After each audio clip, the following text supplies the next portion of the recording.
So when we were scouting for the first big tour, we actually toured all throughout Spain, Portugal, France, and we did mini scouting trips in Switzerland, Italy, and Germany. But we were definitely there too short to really immerse ourselves and pick great wines. Then France was very interesting, and we will be importing from France probably next year. And we were so wowed and so inspired by the wines we found in Spain and Portugal that it was a no-brainer for us to focus there. And so we toured multiple regions in each of those two countries.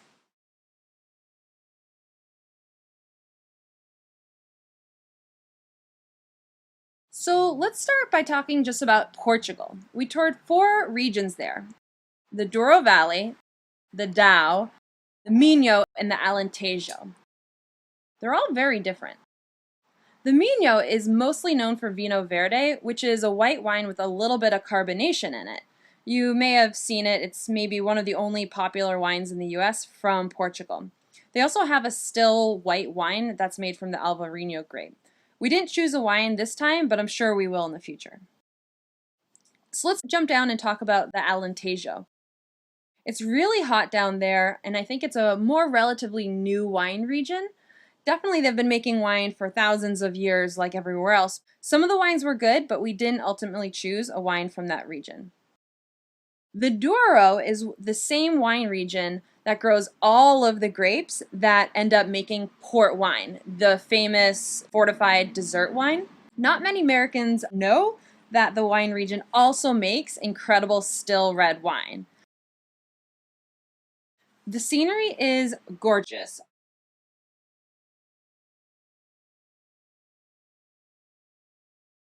All of the vineyards lie on steep terrace slopes along the Douro Valley. The climate is hot and the elevation is high, which is good for wine, and then different vineyards have different angles of sun exposure, which helps bring variety to the area. We ended up choosing the 2010 Zaraloa Colheita. It's a wonderful, wonderful example of what the Douro is capable of producing. So then let's move on and talk about the Dow. It's a hidden gem wine region. Even if you've heard of the Douro, you've probably not heard of the Dow. The elevation is still very high, and the wines are very intense, but in a very different way than the Douro. The earth is different. There's tons of granite and quartz, and that minerality definitely transfers to the wines in a really beautiful way.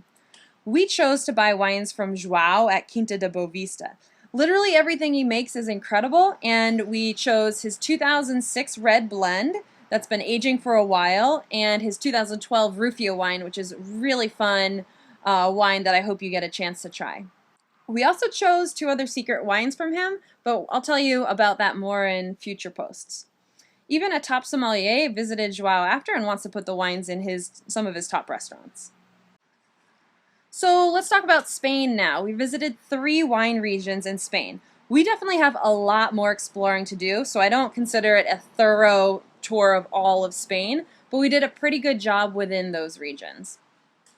First, we went to the Rias Baixas, which is in the northern western coast right above Portugal.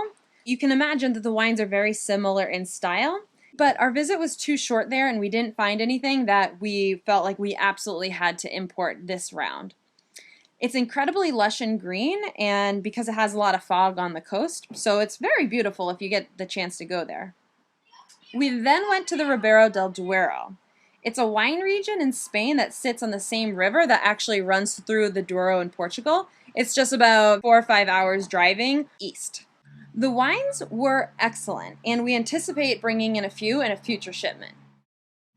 Now, the Rioja is where we really found some incredible stuff.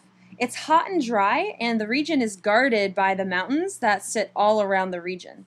Tempranillo is the prize grape, and it makes excellent wines here. But it's also really popular, so you've got to really hunt to find the really special ones. There's a lot of big co-ops and mass-produced wine, but of course we had to find the little guys that are making small batches in really a traditional way. So we ended up choosing a young red wine and a lightly oaked white wine from Luis at Pago de Loera, and two crazy big reds, a Tempranillo and a Garnacha, from vines that are 90 to 107 years old from Francisco at Shritiam. So we couldn't be more happy with our choices. It's an excellent, excellent variety of the best of the region. Well, that's it. That's where we went. So we toured many wine regions to find and tasted, like I've said in last post, hundreds of wines to get to those 7, and we feel good about it. So I hope you have a chance to try some of those wines and see what it's like.